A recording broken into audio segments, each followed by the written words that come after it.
Anuj tiles ரகங்கள் பலவிதம், ஒவ்வொன்றும் உலகத்தரம். தமிழக உற்பத்தியில் அனுஜ் டைல்ஸ். சிக் ஷாம்புவில் உள்ளது ஃபிளாக்ஸீட் புரோட்டீன் மற்றும் பிளாக் டீ. கூந்தலை ஆக்கிடும் 2x ஸ்ட்ராங்கர் மற்றும் ஷைனி பிளாக்.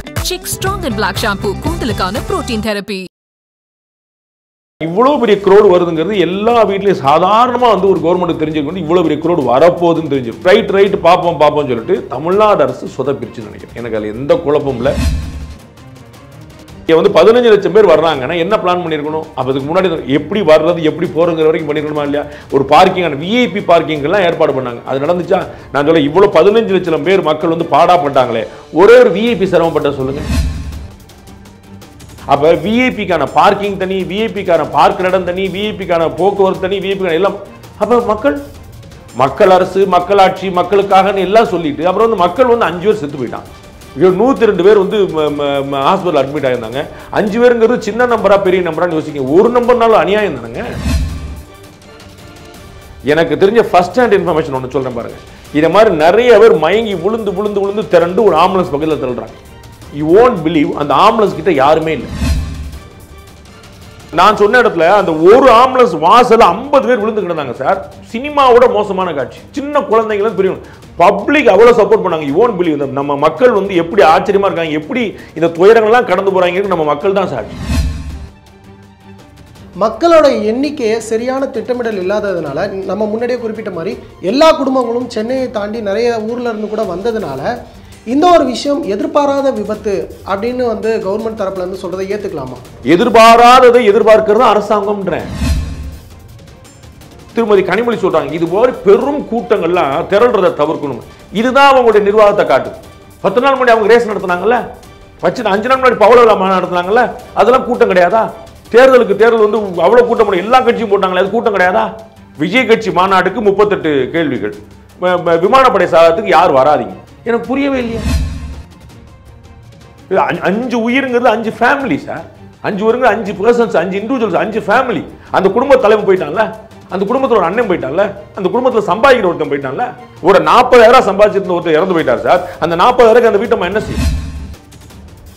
இந்த 15 லட்சம் பேர் திரண்டதே ஒரு ஆன்டி இன்கம்பன்சியோட வெளிப்பாடு. மக்கள் பூரா ஏதாவது ஒன்று கிடைக்காதா, ஒரு ஹோல்டு கிடைக்காதான்னு நிற்கிறான். விமானப்படையின் சார்பாக நடத்தப்பட்ட ஒரு நிகழ்வு. அந்த இடத்துலயே பார்த்தோம்னா முதலமைச்சர் அவர்கள் தான் தலைமை தாங்கி இதை நடத்தி வச்சிருந்தாரு. அப்படி பார்க்கும்போது அங்க முதலமைச்சரும் தானே இருக்காரு. இதே நம்ம ஆதரவுக்கு வந்த ஒரு அலையா எடுத்துக்க கூடாது. முதலமைச்சரை பார்க்க தான் வந்தாங்களா? இது விமானப்படை சாகசம். முதலமைச்சர் வந்திருக்கிறாரு, முதலமைச்சர் ஆதரவாளர் வந்திருப்பாங்க, திமுக கட்சிக்காரர் வந்திருப்பாங்க, நிர்வாகம் வந்திருப்பாங்க, அமைச்சர் பெருமக்கள் வந்திருப்பாங்க. ஆனா வந்த கூட்டம் யாரை பார்க்க வந்த கூட்டம்? விமானத்தை பார்க்க வந்த கூட்டம், விமான சாகசத்தை பார்க்க வந்த கூட்டம். இது ஆதரவு கூட்டம் தான். யாருக்குங்கிறது தான் பேச்சு. சரிங்களா? ஆதரவு இந்தியன் ஆர்மிக்கா இருக்கலாம் வச்சுக்கங்கன்ற. நான் சொல்றது ஒரு சிக்னல். புரிஞ்சவங்களுக்கு சந்தோஷம், புரியாட்ட எனக்கு நட்டம் இல்லை. I am not going to lose anything. நம்ம ஊர்ல நமக்கே தெரியும், நீங்க குறிப்பிட்டது மாதிரியே பெரியாரை பெரியாழ்வார் மண்ணு அப்படின்லாம் நம்ம பேசிட்டு இருந்தாலுமே, பெரியாரையும் நம்ம மீனாட்சி அம்மன் கோவிலுக்கும் போவாங்க சார். நெற்றி நிறைய விபூதி வச்சுக்கிட்டு பெரியார் பத்தி புகழ்ந்து பேசுவாங்க சார் நம்ம ஊர்ல. அது ஏமாற்று வேலை. நெற்றி நிறைய விபூதி பூசிட்டு பெரியார் பத்தி பேசுறது ஏமாற்று வேலை. அவர் மூட நம்பிக்கைகளுக்கு எதிராக பேசுறத பத்தி பேசுவாங்க. மூட நம்பிக்கைக்கு எதிராக பேசல, அவர் கடவுளுக்கு எதிராக பேசினார். நியூஸ் கிளிட்ஸ் நேயர்கள் அனைவருக்கும் வணக்கம். நான் உங்கள் மணிமாறன். இன்று இந்த நேர்காணலில் நம்ம கூட மூத்த பத்திரிகையாளர் திரு ரங்கராஜ் பாண்டே அவர்கள் இணைந்திருக்கிறார். அவர்கிட்ட கேட்க நிறைய கேள்விகள் இருக்குது. வாங்க கேட்டு பதில்களை தெரிஞ்சுக்கலாம். சார் வணக்கம்.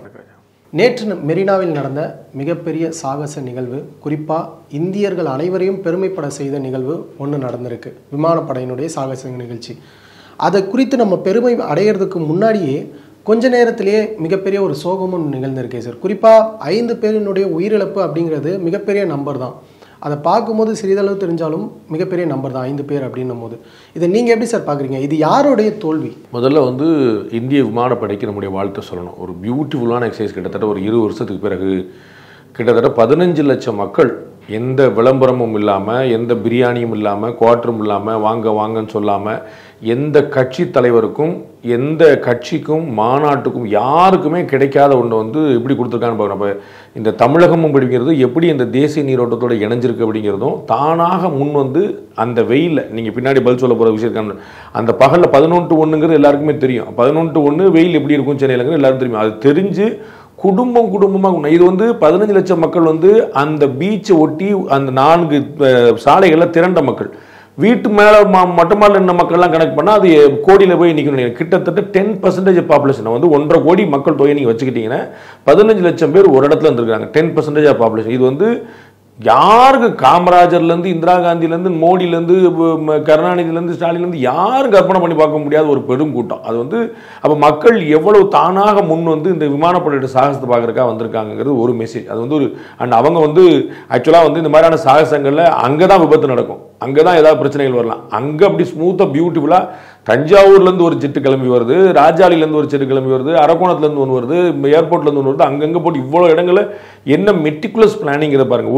ஒரு செகண்ட் மைக்ரோ செகண்ட் மிஸ் ஆச்சுன்னா போச்சு. நீங்கள் வந்து ஒரு நிமிஷங்களும் கிடையாது, மைக்ரோ செகண்ட் முன்ன பண்ண வந்துச்சுன்னா ஏன்னா எப்படி கிராஸ் பண்ணி போச்சுன்னு பார்த்தோம் ஒன்றுக்கு ஒன்றுலாம். அப்போ ஒரு மைக்ரோ செகண்ட் டிலேன்னா சோழி முடிஞ்ச நேரத்தில் மொத்தமாக டிசாஸ்டர். அப்போ எவ்வளோ பியூட்டிஃபுல்லாக பிளான் பண்ணியிருக்காங்க. நம்முடைய விமானப்படையுடைய திறமை வந்து பளிச்சுன்னு வெளிப்படுது. அதர் சைடு இது வந்து எல்லாருக்குமே தெரிஞ்ச விஷயமா இருந்தது. ஒவ்வொரு வீட்லையும் நான் சொன்ன போது 15 லட்சம் பேர் வந்திருக்கிறாங்கன்னா கிட்டத்தட்ட எல்லா குடும்பத்திலேருந்து ஒருத்தராக வந்திருக்காரு, இல்லாட்டி 2 வீட்டிலேருந்து ஒருத்தர் வந்திருக்காரு. அட்லீஸ்ட் 2 வீட்டுக்கு ஒரு ஆளுங்கிற மாதிரி வந்திருக்காங்க. 10% ஆஃப் த பாப்புலேஷன் சென்னை வந்து கிளம்பி வந்துருச்சு. வெளியூர்ல இருந்தால் எவ்வளோ பேர் வந்தாங்கன்னு தெரியல நமக்கு. அவ்வளோ இதில் டிவியில் பார்த்தவங்கன்னா தனி எல்லா டிவிலையும் லைவ்ல வந்திருக்காங்க, அப்படி பார்த்துருக்காங்க. அப்போ இவ்வளோ பெரிய க்ரௌடு வருதுங்கிறது எல்லா வீட்லையும் சாதாரணமாக வந்து ஒரு கவர்மெண்ட் தெரிஞ்சுக்க வந்து இவ்வளோ பெரிய க்ரௌடு வரப்போகுதுன்னு தெரிஞ்சிடும். அப்போ சென்ட்ரல் கவர்மெண்ட் ஏற்கனவே சொல்லியிருக்காங்க இந்த மாதிரிலாம் நான் மாசா வரும். அவங்க எல்லா ஊர்லையும் நடத்துறாங்க, அவங்களுக்கு வந்து முதல் ஷோ கிடையாது. அவங்க டிசைட் ரைட் பார்ப்போம் சொல்லிட்டு தமிழ்நாடு அரசு சொதப்பிருச்சு நினைக்கிறேன். எனக்கு அதில் எந்த குழப்பமும் இல்லை. மாநகராட்சி, மாநகர காவல்துறை, தமிழக அரசு எல்லாமே சேர்ந்து ஒட்டுமொத்தமாக அவங்க வந்து என்ன பண்ணியிருக்கணுமோ அதை பண்ணியிருக்காங்க. அதில் எந்த குழப்பம் இல்லை. ஆனால் எவ்வளவு தேவைக்குன்னு பார்க்க நீங்கள் வந்து 10,000 பேர் கூடனா வேற மாதிரி பண்ணோம், 10 லட்சம் பேர் கூடனா வேற மாதிரி பண்ணோம். சார் நாங்கள் ஆம்புலன்ஸ் வச்சிருந்தோம், திரு மா சுப்ரமணியன் சொல்றாரு. நாங்கள் வந்து இல்லை ஓகே வச்சிருந்தீங்க, எந்த ரேஷியோவில்? ஒரு ஆசிரியர் மாணவர்னா எத்தனை மாணவருக்கு எத்தனை ஆசிரியர் கணக்கு இருக்கு? ஒரு போலீஸ் பொதுமக்கள்னா எத்தனை பொதுமக்களுக்கு எத்தனை போலீஸ் கணக்கு இருக்கு? அப்ப இத்தனை பொதுமக்கள் வர்றதுக்கு நீங்க பண்ணீங்களா? ஒரு பிரைம் மினிஸ்டர் வராருன்னா நாங்க 3000 போலீஸ் ஏற்பாடு பண்ணிருக்கோம், 4000 போலீஸ் ஏற்பாடு பண்ணிருக்கோம் அப்படின்னு சொல்றீங்க. 3000 போலீஸ் தனியாக அப்பாயிண்டா பண்றீங்க, இருக்கிற போலீஸை தான் டைவர்ட் பண்ணி விட்டுறீங்க. அப்ப இங்க வந்து 15 லட்சம் பேர் வர்றாங்கன்னா என்ன பிளான் பண்ணிருக்கணும்? அப்ப அதுக்கு முன்னாடி எப்படி வர்றது எப்படி போறங்கிற வரைக்கும் பண்ணிருக்கணுமா இல்லையா? ஒரு பார்க்கிங் விஐபி பார்க்கிங் எல்லாம் ஏற்பாடு பண்ணாங்க. அது நடந்துச்சா?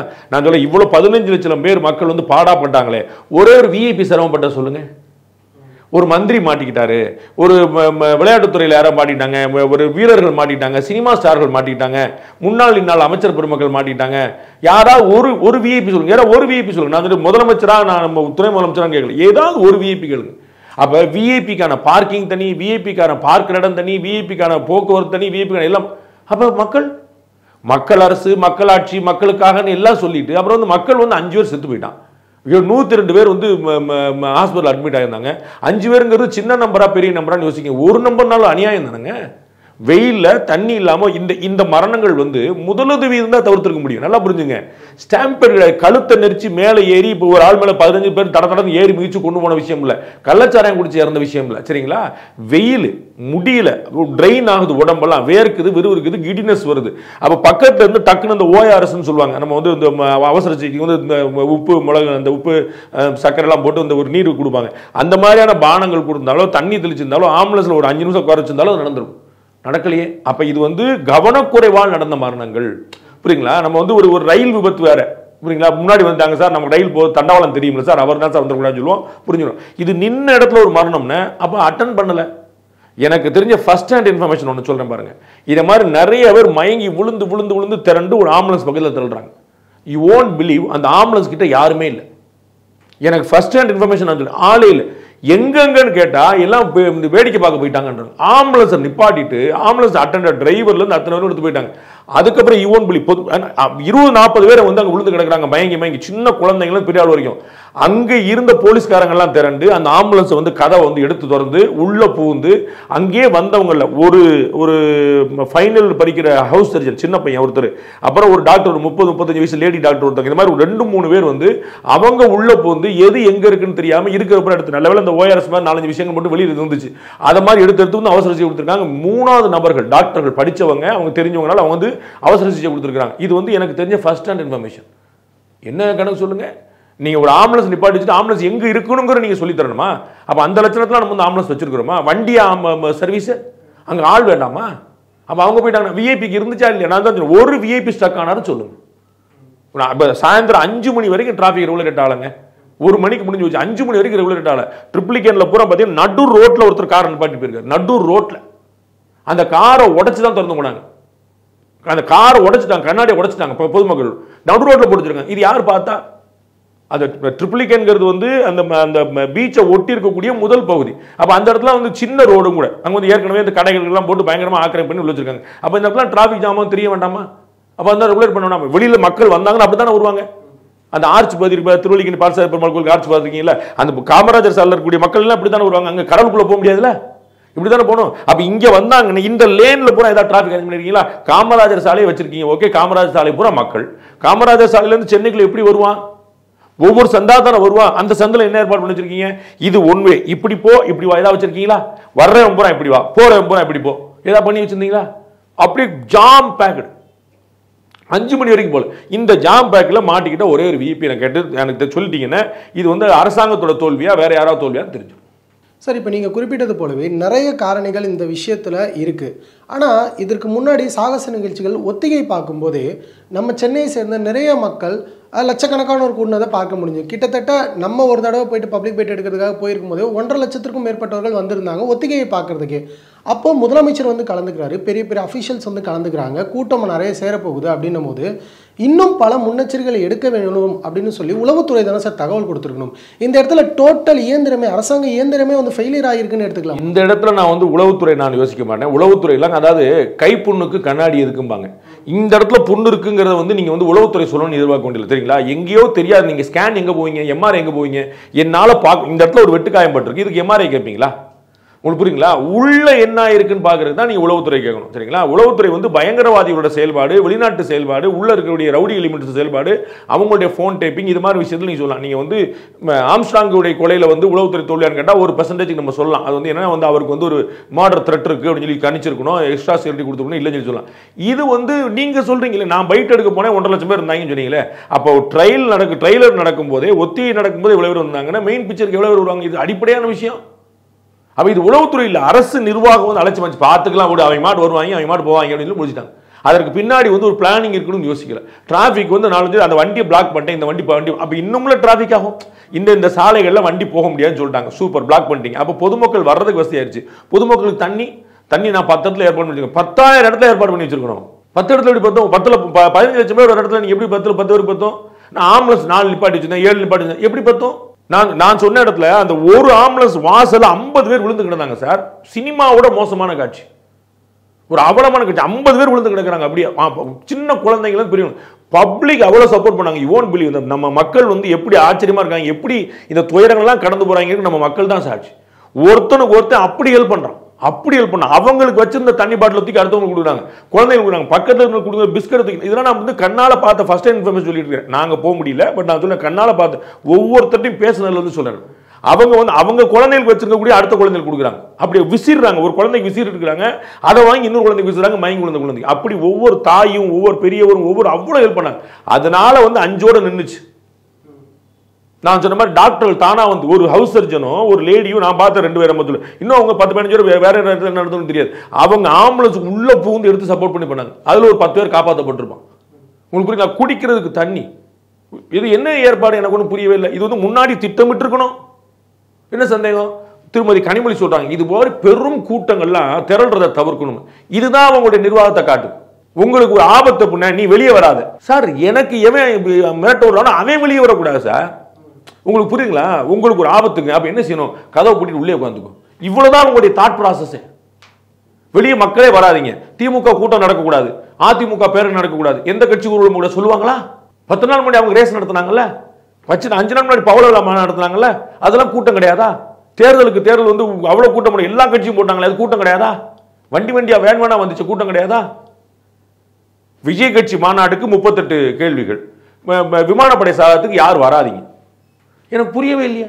இது நாங்க காரணம் இல்ல, நாங்க பொறுப்பு இல்ல, நாங்க எல்லாம். அப்ப யார் பொறுப்பு? கள்ளக்குறிச்சியில் 70 பேர் மரணம் அடைஞ்சா நீங்க பொறுப்பு கிடையாது. மெரினா பீச்சில் சாகசம் பார்க்க வேடிக்கை பார்க்க வந்து 5 வருஷத்துக்கு போனா நீங்க பொறுப்பு கிடையாது. வெள்ளம் வந்து 100 வருஷத்துக்கு போயிட்டானா பொறுப்பு கிடையாது. எதுக்கு தான் பொறுப்பு? எதுக்கு தான் பொறுப்பு நான் கேட்கிறேன் தெரியல. மெட்ரோ ரயிலுக்கு வந்து 65,000 சுவர்ல நாங்க 65% நாங்க பொறுப்புட்டாங்க. எங்க ஸ்கீம் நான் கொடுத்துட்டாங்க, முடிஞ்சு வச்சு. அமைச்சர் சக்கரவாணி சொல்றாரு 8,000 டன் கொடுத்துட்டு இருந்த இடத்துல வந்து 18,000 டன் கொடுக்குறாங்க சென்ட்ரல் கவர்மெண்ட் கோதுமைன்றாரு. அப்ப எல்லாம் அவங்க கொடுக்குறாங்க, நீங்க என்ன வேற பேசிட்டீங்க? எல்லாமே சென்ட்ரல் கவர்மெண்ட் விமான சாகசமே நடத்தக்கூடாது, மத்திய அரசு தான் பொறுப்பு. அப்ப நீங்க என்ன பொறுப்பு? எல்லாமே நீங்க மத்திய அரசு எப்படின்னா பொறுப்பையும் மத்திய அரசு கொடுத்துருங்க, முடிஞ்சு வச்சுக்காத சார். நீங்களே நிர்வாகம் நடத்துங்க சார் சொல்லுங்க, அப்போ பிரச்சனை கிடையாது. அரசாங்கம் உங்களுக்கு இருக்கணும், உங்களுடைய அரசாங்கம் இருக்கணும், பேர் உங்களுக்கு வரணும், விமர்சனம் யாருக்கு வரணும்? நல்லதுக்கெல்லாம் நாம் பொறுப்புனா கெட்டதுக்கு யார் பொறுப்பு? 5 உயிருங்கிறது 5 family sir. 5 உயிருங்க 5 persons, 5 individuals, 5 family. அந்த குடும்ப தலைமை போயிட்டான்ல, அந்த குடும்பத்தில் ஒரு அண்ணன் போயிட்டான்ல, அந்த குடும்பத்தில் சம்பாதிக்கிற ஒருத்தன் போயிட்டான்ல. ஒரு 40,000 சம்பாதிச்சிருந்த ஒருத்தர் இறந்து போயிட்டார் சார். அந்த 40,000 அந்த வீட்டை என்ன செய்யும்? அந்த குழந்தைகளை வச்சு நீங்க ஒரு நம்ம பேசிட்டு தரணும் வரைக்கும் இது நிவாரண நிதி இது வந்த மாதிரி தெரியல. நம்ம பேசிட்டு தரணும் வரைக்கும் ஸோ நிவாரண நிதி வருது, 3 லட்சம் கொடுக்குறாங்க, 5 லட்சம் கொடுக்குறாங்க. கள்ளச்சாரம் குடிச்சா 10 லட்சம் கொடுப்பாங்க. இது மாதிரி இருந்தால் 2 லட்சம் கொடுப்பாங்களா, 1 லட்சம் கொடுப்பாங்களா எனக்கு தெரியல. ஏதோ அதை வச்சு என்ன செய்வீங்க? 1000 ரூபா வட்டி வரும். அது எப்படி குடும்பம் நடத்த முடியும்? அப்போ பிரெட் வின்னர் போனால் அது என்னங்கிறது தெரிய வேண்டாமா அந்த குடும்பத்துக்கு? அப்போ நம்ம வந்து 5ங்கிறது எப்படி நம்ம ஒரு கம்மியான நம்பரை சொல்ல முடியும்? முன்னெச்சரிக்கை இல்லைங்கிறத நம்ம எப்படி மறுக்க முடியும்? இத்தனை பேர் திரடுவாங்க, எல்லாரும் கண்கூடா தெரிஞ்சிருக்கேன். அவ்வளவு கூட்டம் கூட்டமா நான் சென்னையில் மவுண்ட் ரோட்ல அந்த டயத்தில் டிராவல் பண்றேன். எதிர் வரிசையில் ஒரு வண்டி 1 இன்ச் நகரல. நான் வெளியே போறேன், என்னுடைய வண்டி ஃப்ரீயா இருக்கு. எதிர் வரிசையில் ரைட் திரும்ப முடியல, ஒரு சிக்னல் கூட கேப் இல்லை, எந்த பக்கம் ரைட் திரும்பல. இது பார்த்தா தெரியலையா? அப்ப எல்லா பக்கம் காவல்துறைக்கு கடுமையான பணி. ஆமா, சவாலான பணி செய்யறது தானே காவல்துறை இருக்குது. தீயணைப்பு துறைக்கு பெரும்பாடு. ஆமா, அதுக்கு தானே அந்த பணி இருக்கு. அவங்களுக்கு பயிற்சியே தானே இருக்குது. 360 நாள் அவங்களுக்கு வேலை இருக்கிறது இல்ல. அப்ப சில நாட்கள் அசாதாரணமா தூக்கம் இல்லாம முழிச்சிருக்கணும். எஸ், மறுக்கல. 360 நாள் இப்படி வேலை கிடையாதுல்ல. அப்ப அவங்க ஒரு பிளான் பண்ணி இவ்வளவு பேர் டிப்ளாய் பண்ணுங்க, இவ்வளவு பேர் ஏஆர் இருக்குது, துணை ராணுவம் இருக்குது, எவ்வளவு இருக்கு நம்ம கேட்டா கொடுக்க மாட்டாங்க. எல்லாம் வாங்கப்பா, எல்லா ரோட்ல பண்ண ஒரு டிராபிக் ரெகுலேட் பண்ணி தான் பாதி பிரச்சனை. 5 மணி வரைக்கும், 1 மணிக்கு முடிஞ்ச ஷோக்கு 5 மணி வரைக்கும் எப்படி நிற்கும்? நான் இந்த விஷயத்துக்கு ஆதரவான நிலைப்பாட்டில் இருந்து இந்த கேள்வியை கேட்கறதா நினைக்க வேண்டாம். கண்டிப்பாக அப்படி கிடையவே கிடையாது. இந்த விஷயத்தில் ஆதரவு நிலைப்பாடும் எடுக்க முடியாது. என்ன கேள்வி அப்படின்னா, இப்போ 8000 போலீஸார் அந்த இடத்துல குவிக்கப்பட்டிருக்காங்க பாதுகாப்பு பணிக்காக. டிராஃபிக்கை ஓரளவு ரெகுலேட் பண்ணி இந்த மாதிரி வாங்கன்னு சொல்லி முந்தைய நாளே அறிவிப்பு வெளியாகி இருக்கு. இந்தந்த இடத்துல தான் பார்க்கிங் இருக்குன்னு முன்னாடியே சொல்லியிருக்காங்க.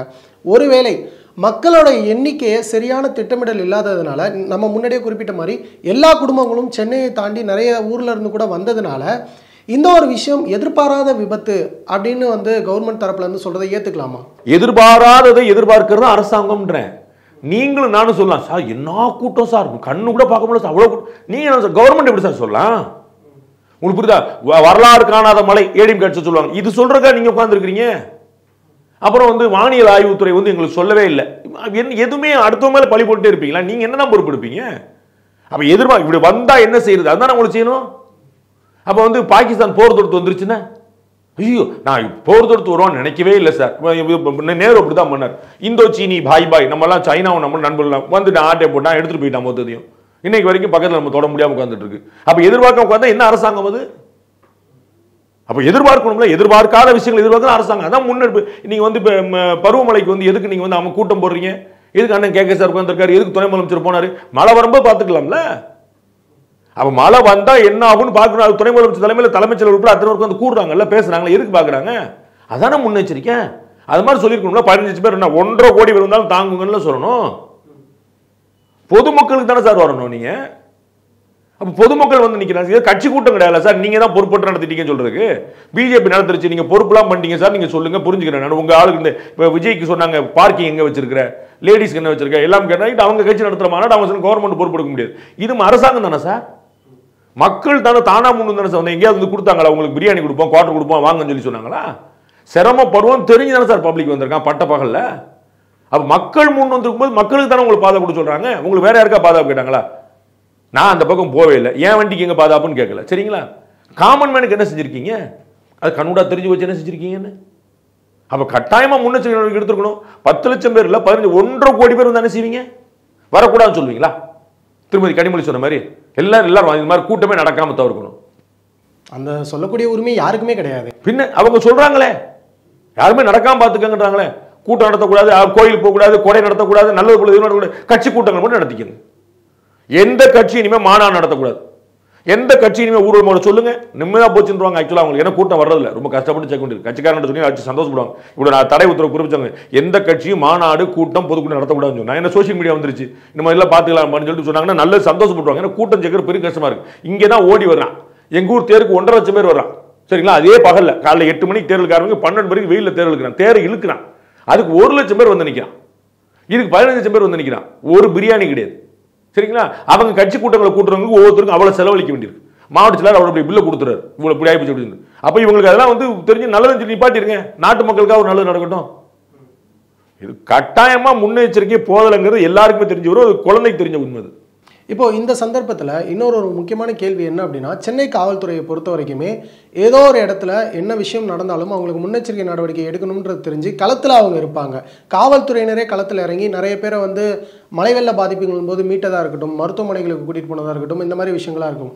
ஆனால் இப்போது இந்த பிரச்சனையை எடுத்து பார்க்கும்போது சென்னை காவல்துறைன்னு குறிப்பிட்டு சொல்லாமல் ஒட்டுமொத்தமாக அங்கே காவல்துறை இயந்திரமே பழுதாகி நின்ற மாதிரி இருந்தது சார். எல்லாமே வேலை பார்த்துருப்பாங்க சார். நான் வந்து பொத்தாம்பூதா மொத்தமாக சொல்லிட்டு போதாரில்ல, போலீஸ்காரங்க 100 பேர் அவ்வளோ பெரிய சேவை பண்ணியிருப்பாங்க. நான் சொன்ன இடத்துல அந்த ஆம்புலன்ஸில் போலீஸ்காரங்க தான் சப்போர்ட் பண்ணியிருக்காங்க. அவங்க தான் கூட இருந்து எல்லாம் பார்த்துட்டு வந்து அவங்க தான் அந்த ஆம்புலன்ஸே ஓப்பன் பண்ணுறதுலாம் ஹெல்ப் பண்ணியிருக்காங்க. ஸோ 4 பேர் ஒட்டுமொத்த இன்அடிக்குவேட் அப்படின்னு சொல்கிறேன், போதலை அப்படின்றேன். நீங்கள் வந்து 10 ஆம்புலன்ஸ் இருந்தது உண்மை தானே, 10 டாக்டர் இருந்தது உண்மைதான், 50 போலீஸ் இருந்தது உண்மைதானா, எல்லாமே இல்லைன்னு சொல்ல, யாருமே காணுமே நான் சொல்லலை, புரியுதுங்களா? இன்அடிக்கேட் இவ்வளவு பேர் வந்திருப்பாங்கன்னா அப்போ எவ்வளோ பேர் இருந்திருக்கணும்னு பார்த்துக்கணும். நம்ம சொல்றோம்ல, பிரதமர் வராரு, முதலமைச்சர் 10 அடிக்கு ஒரு போலீஸ் இருந்தாங்கன்னு சொல்றீங்களா? எதுக்கு 10 அடிக்கு ஒரு போலீஸ் பாட்டுறீங்க? முதலமைச்சர் நடந்தா போறாரு, பிரதமர் நடந்தா போறாரு, வாக்கிங்கா போறாரு, அவங்க கார்ல போது 10 அடிக்கு ஒரு போலீஸ் பாரு, எந்த விதமான அசம்பாவிதம் அவ்வளவுதான். இதுதான் முன்னெச்சரிக்கைங்கிறது, சரிங்களா? அப்பயும் கூட ஒரு அமித்ஷா நம்ம ஏர்போர்ட்ல ஒருத்தர் கொடையை தூக்கி போட்டாங்க, இந்த பதாகையை தூக்கி போட்டாங்க, சரிங்களா? அப்ப நம்ம வந்து அவ்வளவு பாதுகாப்பு கொடுத்தே இந்த மாதிரி தப்புகள் நடக்குது. அப்ப நம்ம இது வந்து 1.5 லட்சம் பேர் 15 லட்சம் பேர் வந்து நிக்கிறது எப்படி செய்யணும்? காவல்துறை வந்திருக்காங்க, அந்த பிளானிங் இல்ல, எக்ஸிகியூஷன்ல லேப்ஸ் இருக்குது, இன்அடிக்குவேட். இது வந்து பத்தலை. அது வந்து எவ்வளவு மக்கள் வந்திருக்கணும், அது பத்தலை. நாம நம்முடைய கெப்பாசிட்டியை வளர்த்துக்கணும். நீங்க நெதர்லாண்ட்ஸ்ங்கிற ஒரு நாடு கடல் மட்டத்துக்கு கீழே தான் இருக்கு நாடு. அந்த ஆம்ஸ்டர்டாம்ங்கிற பகுதி வந்து கடல் மட்டத்துக்கு கீழே தான் இருக்குது. அங்க வந்து சாதாரணமா வெள்ளம் வந்து ஊரே போயிடும். அப்ப என்ன குடி போக முடியாது, அங்க காலி கொண்டு போயிடணுமா? அப்ப அந்த அரசாங்கம் என்ன செய்யறான், நம்ம ஊர் நிலப்பரப்பே அப்படிதான் இருக்கு, கடல் மட்டத்துக்கு கீழே தான் இருக்கு. அப்ப இதுக்கு என்ன செய்யணும், ஊர் பூரா வடியால் வச்சுட்டான். கடல் தண்ணி போறதுக்கு ஊர் பூரா அங்க எவ்வளவு சாலைகள் இருக்குதோ அவ்வளவு நீர்வழி சாலைகள் இருக்கும். அந்த நீர்வழி சாலை பூரா போட்டு விட்டுட்டான், போட்டை ஹவுஸா மாத்திட்டான். இதுதான் பிளானிங். எனக்கு வந்து என் விதி, என் தலையெழுத்து. இந்த இடத்துல வந்து மண் வந்து இப்படி வரும், ஒரு பிரச்சனை இருக்குது, மண் விழுவும், நிலச்சொரி ஏற்படும், கடல் உள்ள வரும், இதான் பிரச்சனை. அப்ப நான் ஓடி போக முடியாதுல்ல, ஏன் மண் இல்ல. ஜப்பான்ல தடிக்கி விழுந்தா நிலநடுக்கம் நடக்கும். நான் அங்க ஜப்பான்ல போயிருந்தனால பார்த்திருக்கேன், அப்படியே ஆடுது 10-15 மாதம் அப்படின்னு, ஒரு சேதம் வரல. ஏன் அவன் தெரிஞ்சு வச்சு, ஏன் மண்ணு வந்து நிலநடுக்கம் ஏற்படுற மண்ணு, அப்ப இதுக்கு என்னன்னு சரி பண்ணு பண்ணிட்டாங்க. அப்ப நம்ம ஊருக்கு தெரியும் பண்ணணும் முடிஞ்சு வச்சு. ஒரு problem is there, solution also should be there. ப்ராப்ளத்தை சொல்றதுக்கு நீங்க மணிமாறன் போதுமே, அரசாங்கம் எதுக்கு? இவ்வளவு பிரச்சனை சார் அப்படின்னு நீங்க சொல்லுவீங்க, நான் சொல்லுவேன், அவரே சொல்லணும். அவர் தீர்வோடல வரணும். அண்ணன் மா சுப்பிரமணியம் தீர்வோடல் வந்திருக்கணும். ஒருத்தர் கூட நடக்கணும். யோசிச்சு பாருங்க, இந்த 15 லட்சம் பேர் வந்துட்டு போனதுல ஒருத்தர் கூட மயக்கம் இல்ல, ஒருத்தர் கூட பிரச்சனை இல்ல, ஒரு கேஸ் சொன்னா அது வந்து வெற்றி கொண்டாட்டமா பண்ணிருப்பாங்களா இல்லையா? சென்னை வந்து ஒரு அசகாய சாதனை பண்ணிருக்கு. மாநகராட்சியும் காவல்துறையும் தமிழக அரசும் சுகாதாரத்துறையும் எல்லாருமே சேர்ந்து பிரமாதமான விளையாட்டு. ஒரு சின்ன காயம் கூட இல்லை, சேதாரம் கூட இல்லை சொல்லிப்பாங்க இல்லையா? விபத்து ஒரு நாளைக்கு நடக்கலன்னா அவங்க வந்து ட்வீட் போடுறாங்களா இல்லையா? இன்னைக்கு விபத்தே நடக்கல சென்னையில். அப்ப விபத்து நடக்கலன்னா நீங்க பொறுப்படுத்துறீங்க, விபத்து நடந்தா யார் பொறுப்படுத்துவா? எல்லாரும் இன்னைக்கு ஒழுங்கா ஓட்டினான்னு சொல்ல மாட்டீங்களா? நாங்க ஒழுங்கு பண்ணோம் தானே சொல்றீங்க. அப்ப இதுக்கு யார் சொல்லுவா? அப்ப இவங்க பெருமை எடுத்திருப்பாங்க. 15 லட்சம் பேர் வந்துட்டு ஒரு அசம்பாதம் இல்லாம போயிருச்சுன்னா, அசம்பாதம் நடந்துருச்சு, அப்ப யார் பொறுப்பெடுக்கணும்? அதுக்கு வேற யாரோ. அது எப்படி ஏற்றுக்க முடியுது? இப்போ இந்த இடத்துல எக்ஸிக்யூட்டிவ் பண்ணுற இடத்துல மிகப்பெரிய ஒரு கொலாப்ஸ் நடந்ததுனால இந்த அசம்பாவிதம் நடந்திருக்கு. இதனுடைய அடுத்த கட்ட நடவடிக்கை என்ன சார்? அதை தான் இப்போ எல்லாருமே எதிர்பார்த்துட்டு இருக்காங்க. இப்படி ஒரு விஷயம் நம்ம வந்து முன் தயாரிப்போடு இருக்கணும். இன்னொரு வேற ஒரு மெசேஜ் இருக்குது. இது வந்து எத்தனை பேர் புரிஞ்சுப்பான்னு தெரியல. இந்த 15 லட்சம் பேர் திரண்டதே ஒரு ஆன்டி இன்கம்பன்சியோட வெளிப்பாடு. நான் வேற 2 விஷயங்களை கோக்குறேன். இது எப்படி 15 லட்சம் பேர் விமான சாகசத்தை மட்டுமே பார்க்க தரல, இதுவே ஒரு ஆன்டி இன்கம்பன்சியோட வெளிப்பாடு நான் சொல்லுவேன். மக்கள் பூரா ஏதாவது ஒன்று கிடைக்காதா, ஒரு ஹோல்டு கிடைக்காதான்னு வந்து நிற்கிறான். அவனுக்கு வந்து அவனை எக்ஸிபிட் பண்ணி கிடக்கு, அவனை தன்னை வெளிப்படுத்திக்கிறதுக்கு அவனுக்கு வந்து வேற வாய்ப்பே தெரியல. அவன் இங்கே வந்து தன்னை வெளிப்படுத்துறான். இந்த 15 லட்சம் பேர் வந்ததே இன் அதர் மீன்ஸ் ஒரு ஆன்டி இன்கம்பன்சியோட வெளிப்பாடு நான் பார்க்கிறேன். இது எப்படி சார்? அது கூட அது பார்க்க உங்களுக்கு புரியும் போக. நான் வந்து ரொம்ப யோசிச்ச பிறகு நான் இதை சொல்றேன். இது வந்து என்னவா ஏன் இவ்வளவு பேர் திரண்டான்னு யோசிக்கும் போது அதற்கு பின்னாடி நான் வேற ஒரு விஷயம் யோசிக்கிறேன். அது வந்து எந்த ஒரு சதியோ தன்னெழுச்சியா உள்ள வந்து நிக்கிறான்.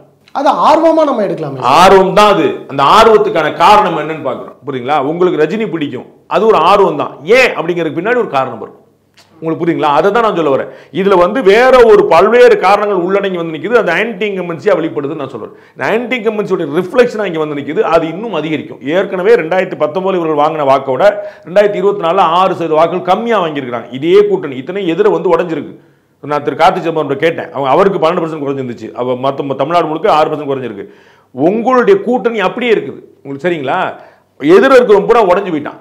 அப்போ உங்களுக்கு ஓட்டு ஆக்சுவலாக கூடி இருக்கணும், சரிங்களா? 6% குறைஞ்சிருக்கு. அப்போ உங்களுக்கு ஓட்டு போட்ட ஆளு மாற்றி போட்டு போகிறோம். போன முறை நான் 2019 திமுக கூட்டணிக்கு போட்டேன்னு சொன்ன ஆளுக்கு வெளியே போயிட்டாங்க. ஏடிஎம்கே ஓட்டும் குறைஞ்சிருக்கு, புரியுங்களா? ஆனா பிஜேபியோட ஓட்டு கூடி இருக்கு, நாம் தமிழர் ஓட்டு கூடி இருக்கு, புரியுங்களா? அப்ப மக்கள் எங்க வெறுப்புல இருக்காங்க புரிஞ்சுங்க. திமுக அதிமுக ரெண்டுமே வேண்டாம், அவங்களுடைய நிர்வாகம் சரியில்லைன்னு பப்ளிக் நினைக்க ஆரம்பிக்கிறான். ஏடிஎம்கே ஓட்டு குறைஞ்சிருக்கு, பாத்தீங்களா? எல்லாருக்குமே வேணும் ஓட்டு குறைஞ்சிருக்கு, பெர்சன்டேஜ் நான் சீட் வாங்கலங்கிறே சொல்ல, ஓட் ஷேரே குறைஞ்சிருக்கு.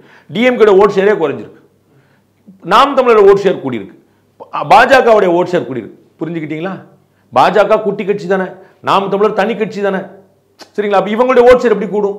55 வருஷமா ஆண்டு ரெண்டு கட்சியோட ஓட் ஷேர் எப்படி கூடும்? இவ்வளவுதான். இதுல அவங்க புரிஞ்சுக்கிட்டாங்கன்னா சந்தோஷம்.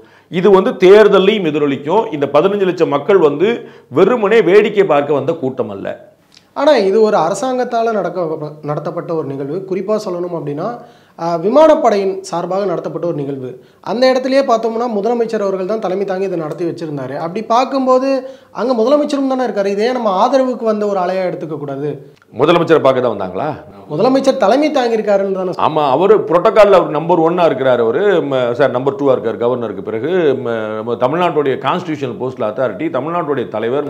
எல்லா விஷயங்களையும் கோர்க்கும் போது ஆன்டி இன்கம்பன்சி இருக்கிறதா சொல்றீங்களா? முதலமைச்சரை பார்க்க வந்ததில்ல.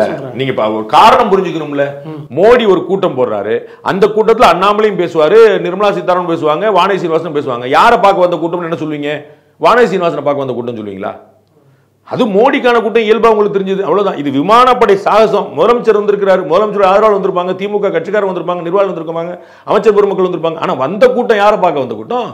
விமானத்தை பார்க்க வந்த கூட்டம், விமான சாகசத்தை பார்க்க வந்த கூட்டம். இது ஆதரவு கூட்டம் தான். யாருக்குங்கிறது தான் பேச்சு, சரிங்களா? அது ஆதரவு இந்தியன் ஆர்மிக்கா இருக்கலாம் வச்சுக்கங்கன்ற.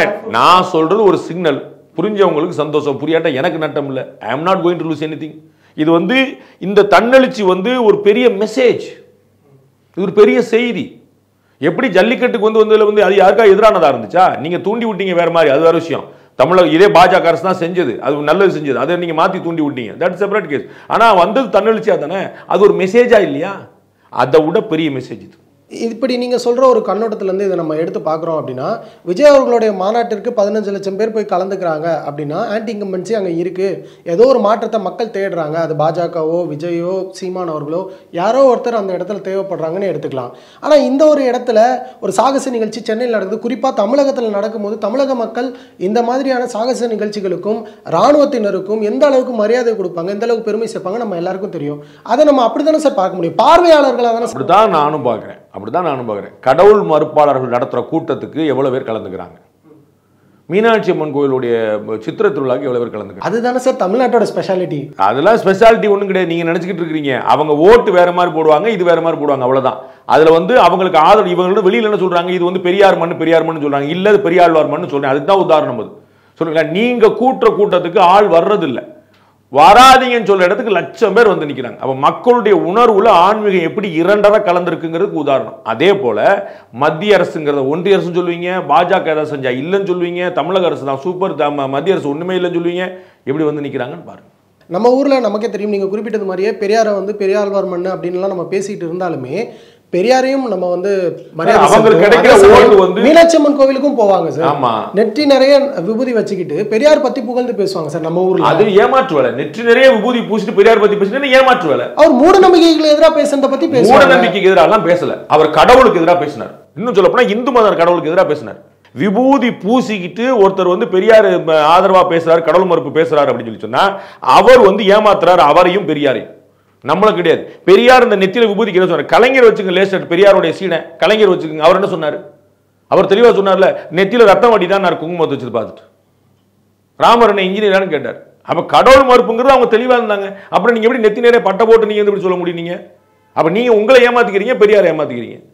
அவர் இந்து மதத்தை தவிர வேற மதத்தை பேசியிருக்காரான்னு சொல்லுங்க. நீங்க இந்த பெரியார் இந்து மதத்தை தவிர மூட நம்பிக்கை இந்து மதத்தில் மட்டும் தான் இருக்குன்னு சொல்லுங்க.